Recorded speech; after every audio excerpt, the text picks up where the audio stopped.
আজকে মরলে কালকে 2 দিন পরের দিন কেউ কাঁদবে না।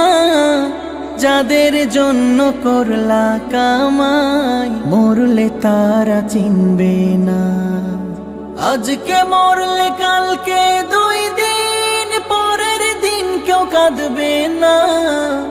যাদের জন্য করলা কামাই মরলে তারা চিনবে না। থাকতে সময় করো আমল, ঈমান করো খাঁটি। থাকতে সময় করো আমল, ঈমান করো খাঁটি। শেষ ঠিকানা তোমার আমার 3.5 হাত মাটি। শেষ ঠিকানা তোমার আমার 3.5 হাত মাটি।